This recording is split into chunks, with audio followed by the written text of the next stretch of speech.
Hi Malar, how are you doing? Can you hear me? Hi, I'm from Mumbai Malar. Thank you for joining the live stream. We'll just wait few more minutes for everyone to join and then we'll start. Hello Ankuran, how are you doing? How is your artwork going?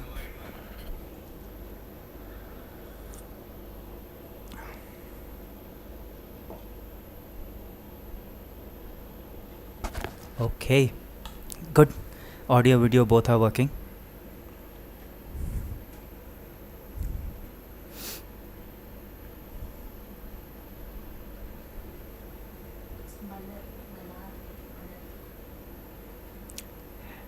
So I think your name is pronounced Muller.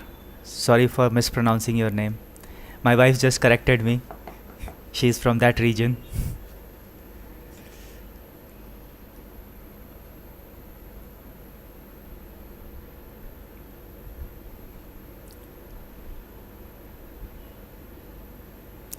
Hello everyone else, if you can just hi to everyone. So welcome to this live stream. In case you have any questions which you have not submitted in the last week, I have been running stories on Instagram everywhere. So in case you have missed submitting your questions, this is your chance. You can put your questions here also. I already have list of all the questions with me. So you guys can actually submit your questions now also. Hello SDR, how are you doing, bro?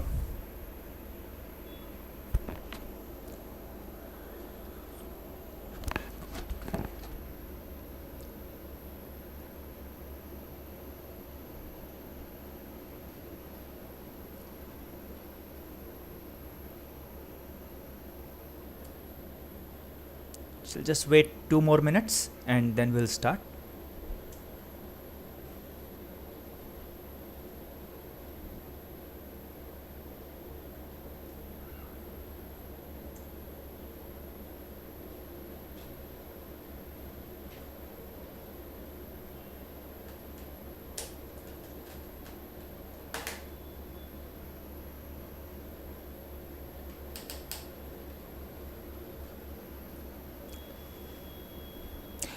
I already have a video on masking tape art, Malar.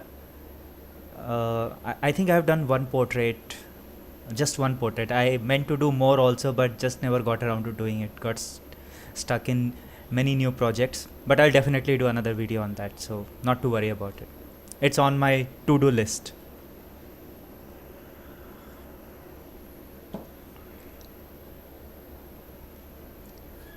Okay. So let's start now. So I think SDR, first question is from you only. So what kind of paper do you use for paper cutting?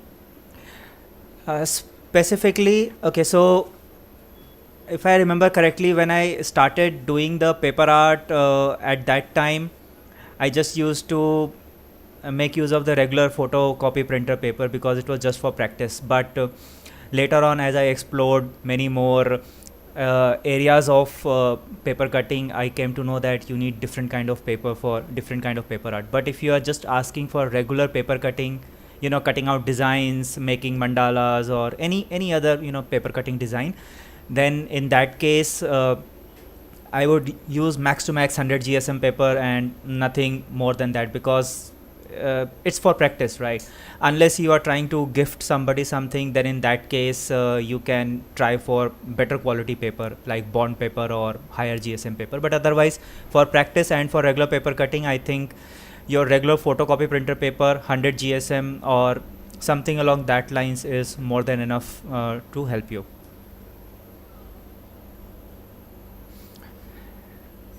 And you have posted another question also. New paper cutting work is in progress. So you are asking me or you are telling? I don't know. But if your work is in progress, then I would love to see what you are doing. But yes, I was doing a new project. I'll ask my wife to actually fetch it. Babe, can you fetch that Kantara wala?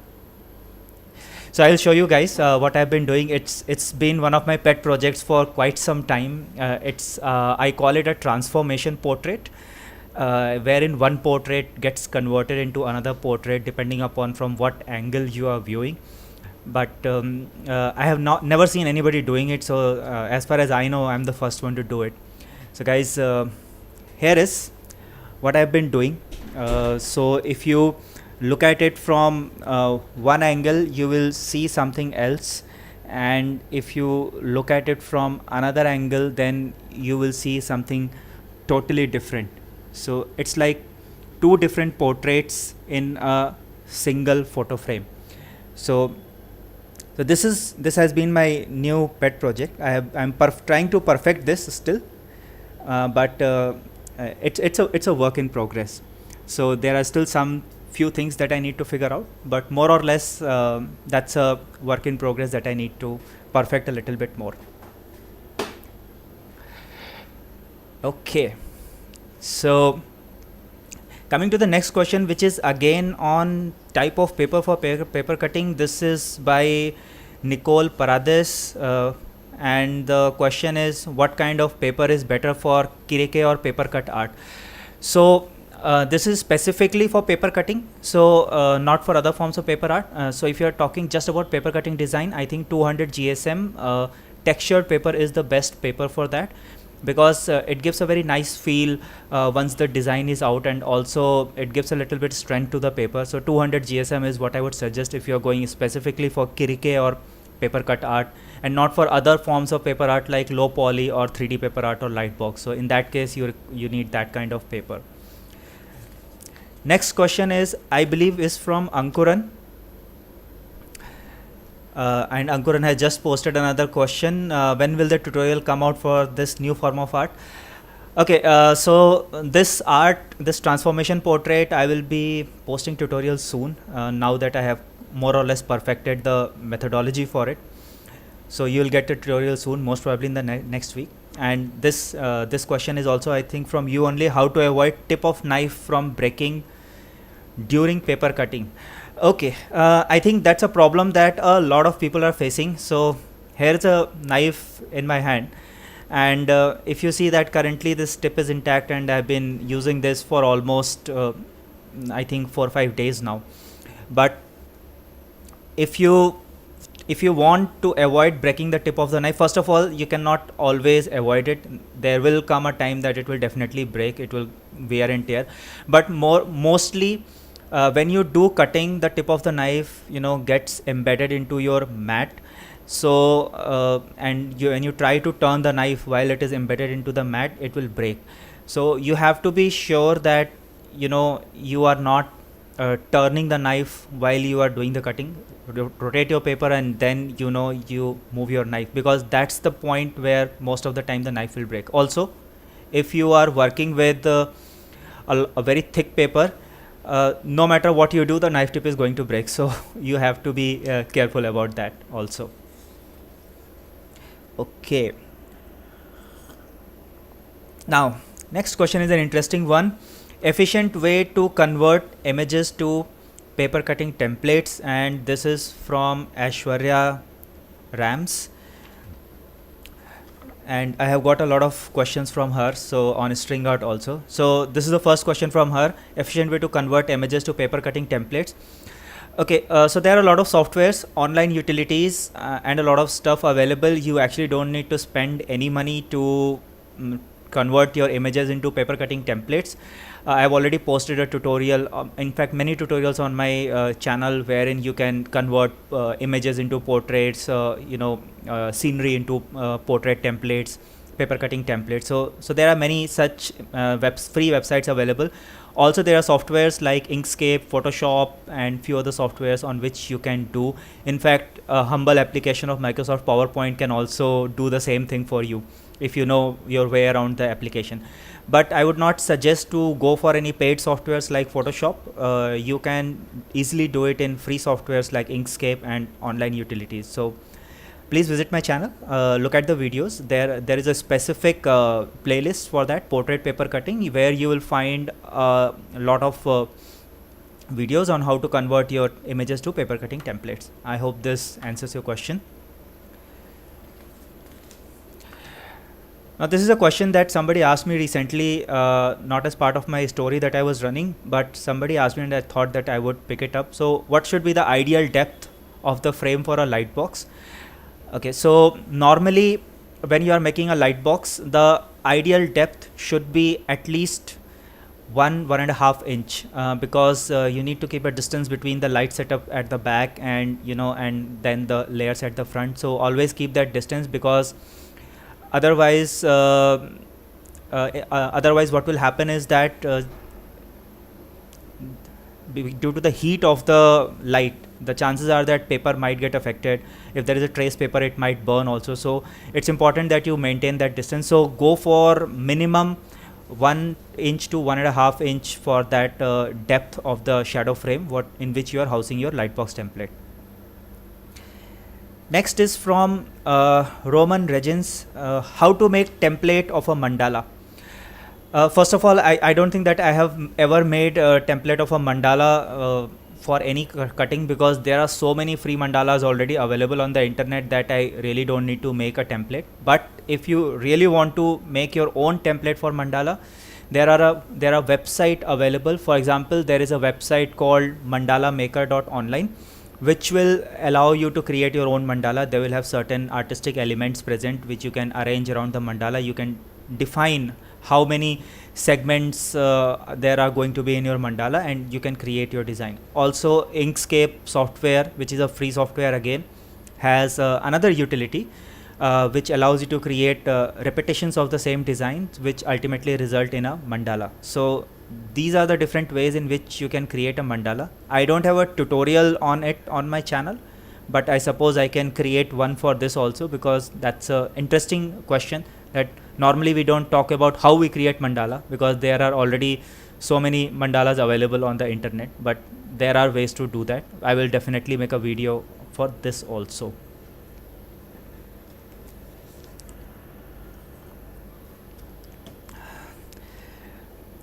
Next is a request, it's not a question. So make a car in Blender, then move it to Pepacura, then make it in Papercraft.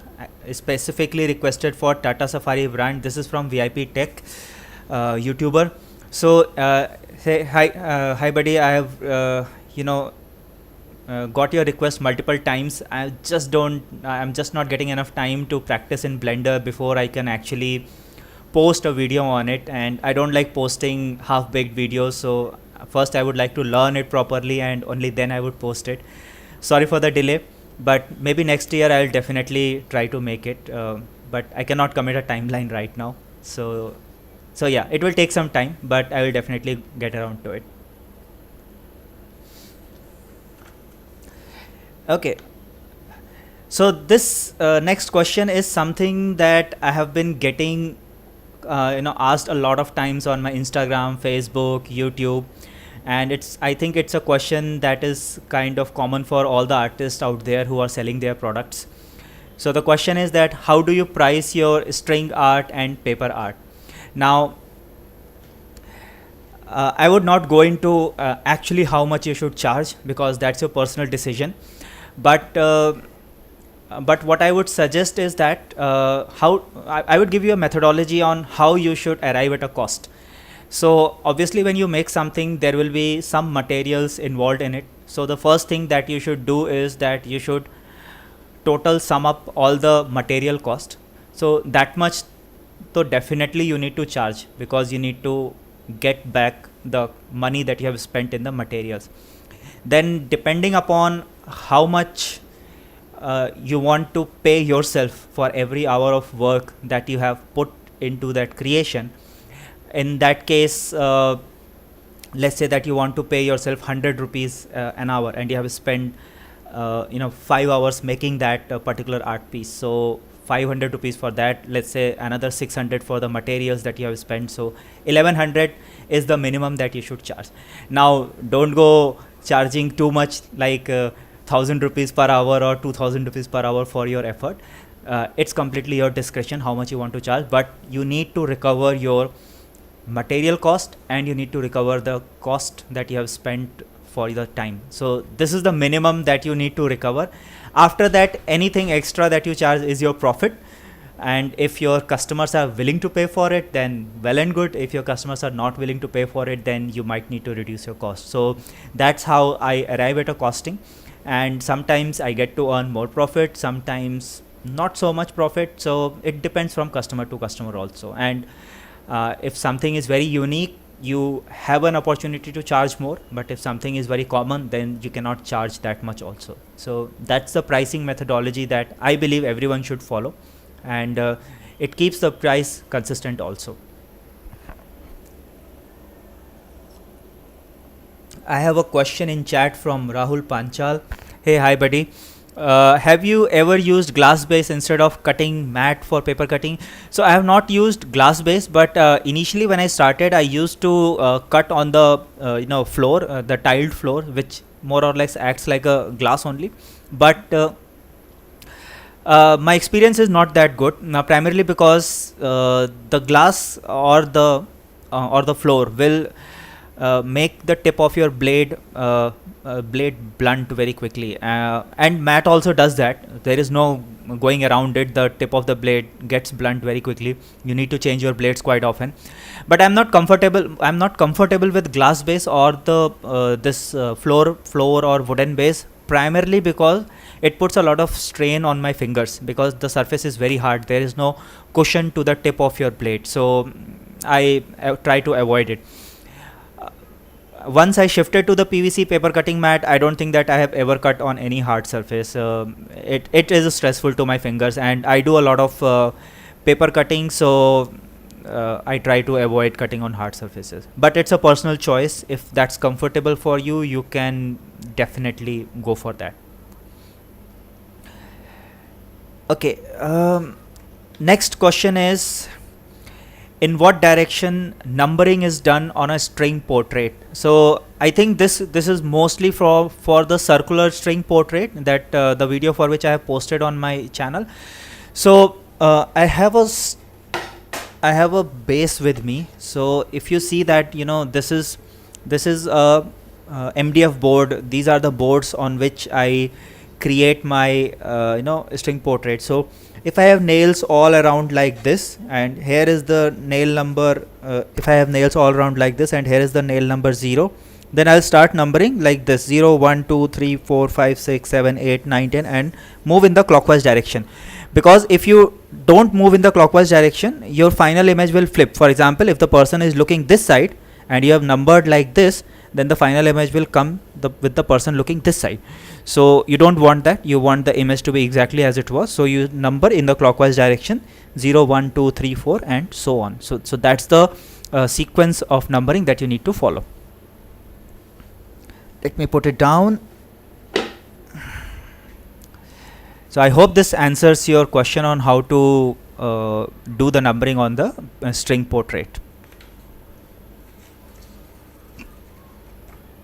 Next question is from Aishwarya Rams. She asked me sometime before, but I actually decided to include it as part of this live video because it's something that a lot of people have been asking. How many nails should I use on the string portrait? Now that's a function of multiple parameters actually. If your board is small, then you cannot use that many nails. If your board is big, then you can use that many nails. It all depends upon with even separation between the nails, how much space can you keep between the nails. If there is not enough space for you to loop the thread, then it becomes a problem. So the board that I just showed before, you can accommodate 120 nails on that board easily. If you go for 180 nails, then it becomes a problem. Why 120? There are total 360 degrees in a circle. So 120 means nail every 3 degrees. And I always place the nail degree wise. But some people have been asking me that if I want to place 200 nails, then how do I do that? How do I decide the separation between the nails? So in that case, there are templates, there are ways available online and in Inkscape wherein you can create a a marking across a circle for 200 equal nails, and it will automatically evenly create those markings, and you can take a printout on the respective size and then place it on your board and hammer in the nails. So that's one way of doing it, but I prefer doing it the old way, using a protractor, marking nail hammering points every 2 degree, 3 degree. So 120 nails is like every 3 degree, 180 nails is every 2 degree, and if I have big enough board, then I can accommodate 360 nails also. But so far I have not worked on such a big board, so I opt for 180 nails. And mostly for string portrait, when you generate the templates, you will find that within 180 nails you can generate a very decent portrait, and you don't need to go beyond 180 nails. Especially 200 nails are a little difficult to accommodate on the board and place on the board evenly. How to decide what thickness of thread to use for string art? So that's another question that I've been asked quite often. So I decided to include this also as part of this live stream. Now, how to decide what thickness of thread to use for string art? That depends upon the kind of string art you are using. It's just like paper. If you are making a light box, then you might need to use 300 GSM paper. If you are doing regular paper cutting, you can do it with 100 GSM. Similarly for string art also, the thickness is measured in weight and not in millimeter. You will find people selling thread by millimeters also, but the actual thickness of the thread is measured in weight. Higher the weight of the thread, the thinner the thread is. So for portraits, and I have seen other artists also doing the same thing, for portraits you should go with the weight 80 thread. If you have nylon thread, you can use nylon thread. If you don't have nylon thread, you can also work with polyester thread. Polyester threads are easy to work with because nylon threads are very slippery. So if accidentally it slips out of your hand, the entire portrait that you have woven so far is going to just unravel. So we don't want that. So I prefer polyester threads. So for portrait arts, I prefer weight 80, and for other string arts, I prefer weight 40, just the double the thickness. So that's the way I decide. Just like in complex paper arts, I prefer a better thickness paper. In regular paper arts, I think are a less thickness paper. So that's how I decide, and that's how you should also choose. But if you have a very large board, like a board like this big board, then you can go with weight 40 also for the portrait, because that will work. The only reason for choosing a thinner string for portraits is because you don't want your portrait to become very dense. You want the actual image of the person to be visible. So that's the only reason we choose a thinner thread for the portrait.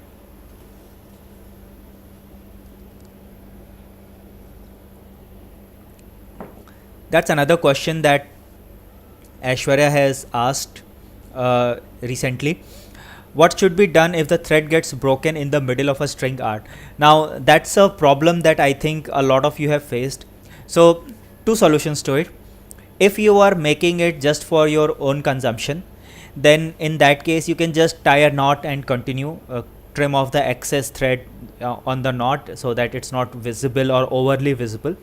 But if it's a commissioned portrait, or if it's a commissioned artwork that you are doing, so since somebody is paying you for it, so I don't recommend just tying off the thread and starting again. What I would say is that you start all over again.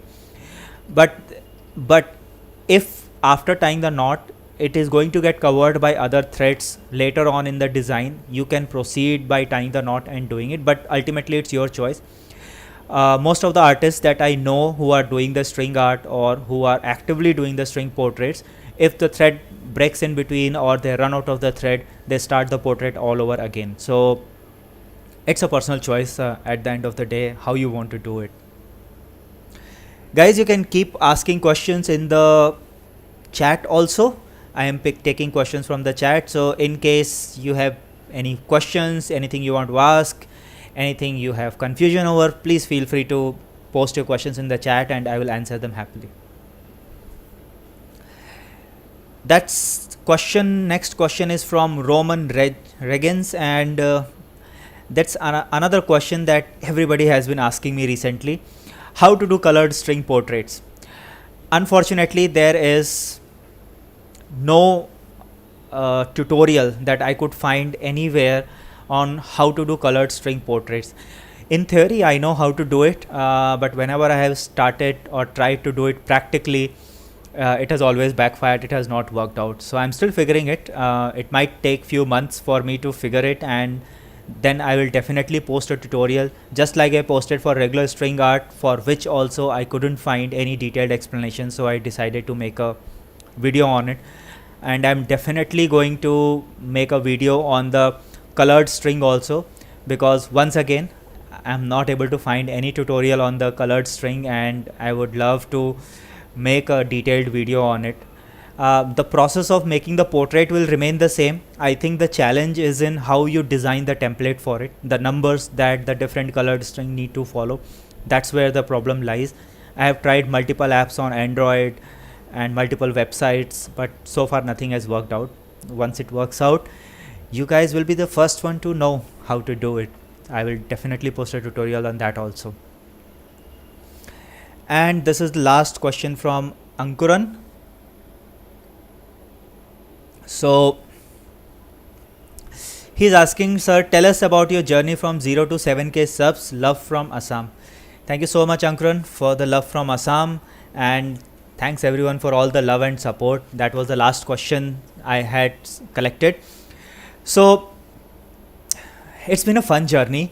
When I started, I really didn't know that I will reach this point and I will have support of so many people asking me to make different tutorials. I didn't know that I was making such good videos, and it's been a learning experience, actually, roller coaster experience. Initially I was just making videos just to post on the website. Then when it started, my channel started getting a little bit of traction, and I thought, okay, this is going to work out. I can make it a big channel, and I just kept branching out. But I think my real motivation has been you guys, all of my subscribers who keep asking me, can you make tutorial on this and that. There is this guy called Parth. I don't know if Parth you are online or not. He keeps sending me different work from different artists, and that acts like a very big motivation for me that okay, this is something that I have not done. Is there a way to do it in paper? Because I specialize in paper and string arts, at least so far. I plan to branch out into other different streams also later on. So he keeps sending me these different posts, and I keep trying to figure it out. One of the biggest benefit of his post was that I figured out a complete new programming language just to make what he has asked me to make. So this string art, I think there is one reel on my channel wherein I have made the design that is created by the dance of two planets, Earth and Venus, around each other. So they create a rosette pattern, and he was asking me that how do you do it in paper? But that was something that could not be done in paper, so I had to do it in thread art, and that's what started me into string art, and then I started to string portrait. So yes, you guys have been a big motivation and inspiration for me. It has been a real fun journey, and I just want to keep making content and videos for you guys as long as I'm able to. So Ankuran, to answer your question, it's been marvelous journey, and I just want to keep continue doing it. Oh, okay. We have another question in the chat from Biswaroop Patra. Can you please recommend any platform or process to make template from a low quality picture? So there is this website. If you search Google, you will find a search Google with something called free picture stencil maker. I'll just put what you need to search in the chat also. The website name will start from online.rapidsizer.com. I think that's the URL of the website. So on that website, in the free picture stencil maker tool, you can create template from even low quality pictures. But the problem with low quality pictures is that your template will be more blocky in nature. Unless you can convert the picture into high quality, there are many free tools available online through which you can convert low quality picture into high quality picture, but there is not much you can do if the original picture is bad. But I have known this website to create good templates even from a forwarded picture or from a low quality picture. So yes, this website you can utilize. I don't have the exact URL with me right now. Once I have ended the live stream, then at that time I will, after that I'll put it in the comment section, so you can check out the link from there. Also, you can check out my channel under the playlist of portrait paper cutting, wherein you will find lot of videos which utilize this free picture stencil maker website. So guys, I think that's all the questions. I will wait a couple of more minutes. If you guys have any questions, please feel free to post it in the chat, and I'm happy to answer. Or anything you want to ask me, it doesn't need to be a question, you can ask me anything. Till then, I'll enjoy the coffee.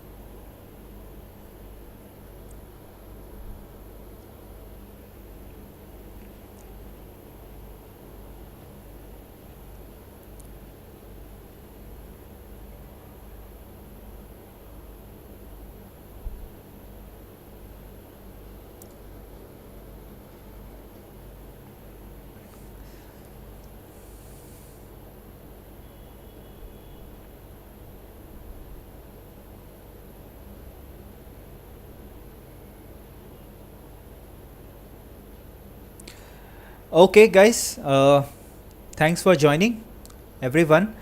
I think no more questions. Okay, there is another one. Please suggest me self-healing paper cutting mat in budget range. Priya Datta, this question. Okay, so the green mats that you see me using in the in my videos, if you have started into paper cutting, then what you need to do is that you can purchase the Dafa mats. They come in the range of 450-500 rupees, the A4 size mats. So you can start with that, and later on you can purchase the bigger ones also. But for starting point, you can purchase the Dafa mats. There is another brand, I don't recall. It's a purple color mat that I utilize. I just don't recall the name for that.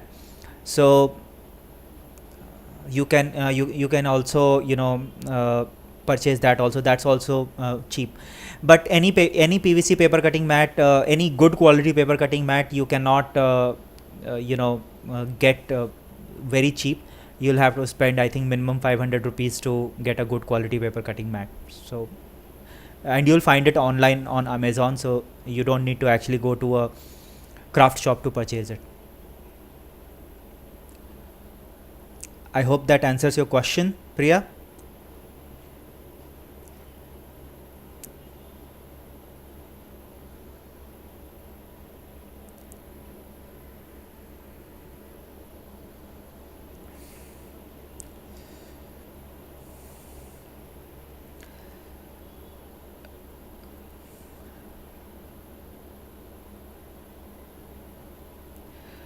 Okay guys, thank you so much for joining. It's been a fun live Q&A session. I hope you guys enjoyed it. In case you have missed out asking me anything, please feel free to put it in the comment section later on. I will definitely answer it, and whatever request I have got, I will work on it. There are a few requests pending. It's still in the pipeline. I will definitely work on it. So thank you so much for joining, and take care everyone. Enjoy your Sunday. Bye bye.